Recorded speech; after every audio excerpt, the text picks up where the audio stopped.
السلام عليكم ورحمة الله تعالى وبركاته. كنتمنى تكونوا في أحسن الأحوال في تمام الصحة والعافية ودائما في إطار التحضيرات الرمضانية. اليوم إن شاء الله غادي نشارك معكم وصفة ديال المملحة اللي سهلة واقتصادية، كتوجد في رمشة عين، ما فيهاش كثرة التوجاد ولا كثرة الوقف.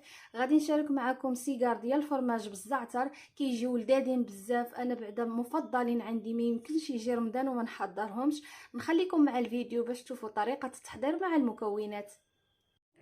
المقادير: غادي نحتاجو كيلو ديال الفرماج. انا خدمت بهاد النوعيه، هذه نوعيه ممتازه، ولا توفر لكم شي نوع اخر كتخدموا به، ولكن من الافضل يكون هاد النوعيه، المذاق ديالها رائع كيجي في المملحات. وغادي نحتاجو الزعتر. هنا عندي معلقه كبيره ديال الدقيق طلقتها بشويه ديال الماء باش نسدو بها القنينطات، والورقه. هادو هما المكونات. كيف ما شفتوا غادي ندوزو نقطعوا الفرماج. غادي ناخذ سكين اللي يكون حاد، نحيدوا له هاد بلاستيكه، وكناخذ الفرماج ديالنا. كنحاولوا ناخذوا سنتيم في المسافه، وكنقطعوا وكننزلوا نزله وحده باش يجينا نفس السمك كيف ما كتشوفوا. وهنا كنقسموا هاد القطعه على اصابع بنفس الشيء، سنتيم.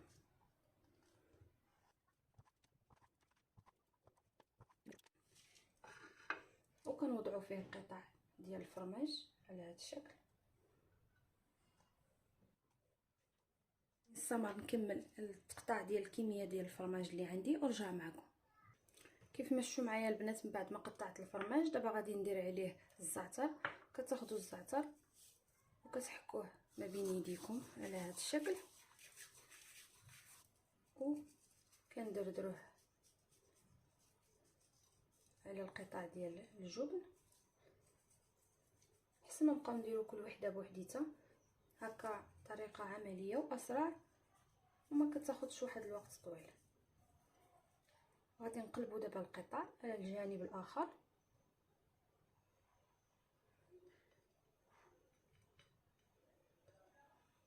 وغادي نعاودوا له نفس الطريقه. ناخذ كميه اخرى من الزعتر وغادي ندردروها عليهم من الفوق. كيجيو منسمين رائعين. هاد لي سيجار كيجيو لذاذ بزاف وبنان بهاد النوعيه ديال الفرماج. ولكن الا توفر لكم نوع اخر حتى هو ممكن تخدموا به، غير المذاق ديال هاد الفرماج كيكون مختلف الصراحه، كيجيو بنان به كيف ما قلت لكم. ناخذ كميه اخرى نفس الطريقه، غير شويه البنات ما تكثروش، باش ما كيف ما كتعرفوا الزعتر الا كان كثير بزاف راه كيعطي شويه د المروره. وهذاك اللي غادي يطيح لكم في الطبسيل غادي توليو ديروا فيه كميه اخرى كيف ما شفتوا البنات هكا. وغادي ندوز دابا باش نقطع معكم الورقه. غادي نخليو الطبق ديالنا على جنب. بالنسبه للورقه انا دائما كنخدم بالورقه ديال البخار، وما كنجيب الورقه حتى كنكون غنخدم بها باش كتبقى طريه وما كتعذبنيش. كيف ما كنقول لكم كناخذوا الورقه ديالنا كنقسموها على النصف، وكنحاولوا نقسموا الورقه ديالنا على 3 الاجزاء. يعني كل ورقه ديال الورقه د البسطيله كتخرج لنا 6 ديال القنينطات اولا لي سيجار. كيف ما كتشوفوا كنقدهم على شكل بريوه، يعني باش كيكونوا 3 الاجزاء قد بعضياتهم باش ما يجيوناش لي سيجار شي كبير شي صغير. كيف ما كتشوفوا الحافه مع الحافه، وكذلك من الداخل كنعملوا الحافه على الحافه بهذا الشكل.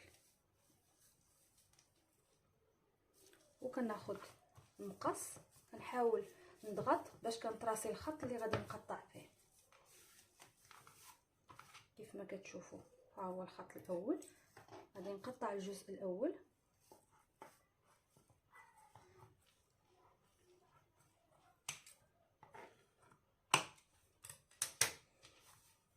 وهذا الجزء الاول كنولي نفتحو وكنقص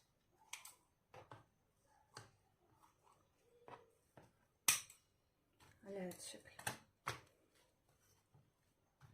ودائما كتكون عندي بلاستيكه كنوضع فيها القطع ديال الورقه باش ما كتنشفش وكتبقى دائما طريه. كنجبدو غير الكميه اللي غادي نحتاجو باش كنخدمو بها.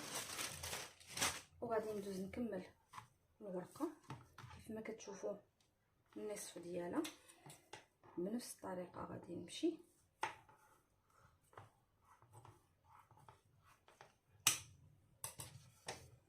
ها هما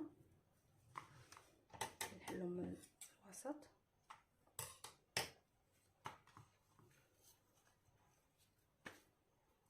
وغادي نوضعهم حتى هما في بلاصتهم.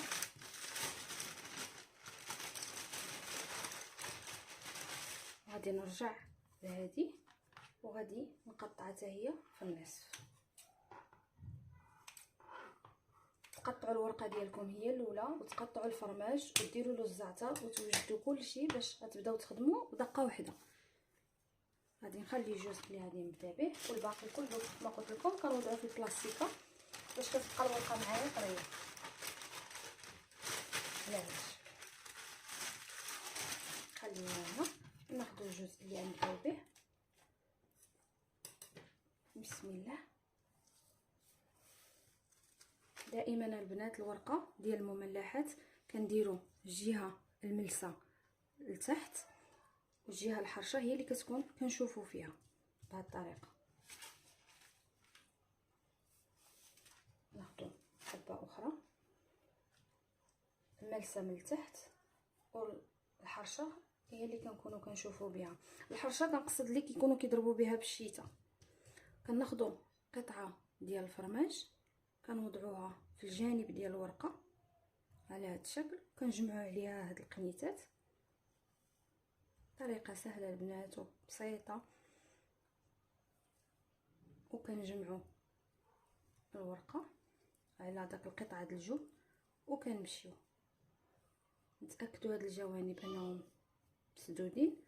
كنمشيو كنجيو نهايه الورقه كندهنوا بالخليط ديال الدقيق والماء وكنسدوا القنيطه ديالنا على هذا الشكل. نوضعوها في واحد بلاطو. نعاود معكم حبه ثانيه. كنوضعوا القطعه ديال الجبن في الطرف نديروا عليها هذا الجانب الثاني. كنجمعوا هاد الجوانب كنزيروا على الفرماج وكنمشيو بكل سهوله. كندهنوا الحافه بالدقيق والماء وكنسدوا. هادو هما لي سيجار ديالنا ديال الفرماج والزعتر. انا غادي نكمل حتى نسالي الكميه اللي عندي ونرجع معكم. هادو البنات هما القنينطات اللي وجدت معكم اليوم او لي سيجار ديال الفرماج. من بعد ما ساليت الكميه اللي عندي كلها كنخليهم ينشفوا مزيان. داك التلصيقه ديال الماء والطحين اللي عملنا له كيف ما شفتوا معايا في الفيديو انا خدمت بكيلو ديال الفرماج خدا معايا كيلو ديال الورقه وتحصلت على 85 حبه ديال لي سيجار. كيف ما كتشوفوا يعني اللي بغى يعرف المقدار ديال الورقه بالضبط وشحال د الحبات فكيبقى لكم ديك الساعه حريه الاختيار. بغيتو تخدموا بكيلو كتجيبوا كيلو د الورقه، بغيتو تخدموا بنص كيلو راه كتجيبوا نص كيلو د الورقه. كيجي عبار ما كيشيط لكم لا فرماج لا ورقه باش تكونوا عندكم فكره. بالنسبه لطريقه الاحتفاظ ديالي بهاد لي سيجار انا كناخذ علبه اللي خاصه بالمجمد وكنوضع فيها الحبات ديال السيجار كنستفهم بهذه الطريقه. كنخلي واحد شويه د المسافه بيناتهم باش ما يلصقوش. وعندكم طريقه اخرى انكم تخليوهم هكا في هذا البلاطو كتدخلوا تغطيوهم بالسلوفان تدخلوهم الكونجيلاتور حتى كينشفوا مزيان يجمدوا. من بعد كتجمعوا الحبات كلهم في واحد البواطه او بلاستيك الغذائي يعني كتقسموا الكميه اللي بغيتو على حسب الرغبه ديالكم. انا كنفضل انني نجمعهم بهذه الطريقه كيف ما شفتوا. كنوضع طبقه وغادي نغطيهم بالسلوفان او البلاستيك الغذائي. كنعمل طبقه ديال لي سيجار وطبقه ديال البلاستيك الغذائي وكنعمل طبقه اخرى فوق داك البلاستيك وكنستمر بهذه الطريقه حتى كنجمع الكميه اللي عندي كلها. الوقت اللي كنبغيهم كنجبد الكميه اللي كتناسبني ما كيكونوا لا لاصقين في بعضهم لا حتى شي حاجه يعني كتحكموا في فيهم تقدروا تجبدوا شحال ما بغيتوا، يعني 5 10 شحال ما بغيتوا، يعني ما كيكونش عندكم شي اشكال في انكم تجبدوهم، يتجبدوا بسهوله. بالنسبه للبنات المملحات ديالي انا ما كنقليهمش في الزيت، دائما المملحات ديالي كنطيبهم في الفران، كنشعل على الفران من الفوق ومن التحت، كندهن الحبات بالزيت من الفوق ومن التحت، كندهنهم مزيان مباشره من الكونجيلاتور، كنجبدهم كندهنهم بالزيت، كيكون عندي الفران مشعول من قبل، كندهنهم بالزيت وكندخلهم الفران، كيطيبوا في وقت واحد من الفوق ومن التحت، كيجيو مقرمشين وبنانين ولذاذين، احسن من انهم ما يتقلاو في الزيت. هذه هي طريقتي، ولكم حريه الاختيار، يعني الا بغيتو تقليوهم كتقليوهم. كيف ما شفتوا معايا انا ملأت العلبه ديالي، كناخذ الغطاء ديالها كنقفل عليها وكنوضعها في المجمد. كنتمنى الاقتراح ديال اليوم ينال الاعجاب ديالكم، وما تنسونيش من اللايك ومن البارطاج مع الاهل والاصدقاء، واللي اول مره كيشوف القناه كنتمنى انه يشترك فيها ويفعل الجرس باش يوصلوا دائما الجديد. والى اللقاء في فيديو قادم ان شاء الله، مع السلامه.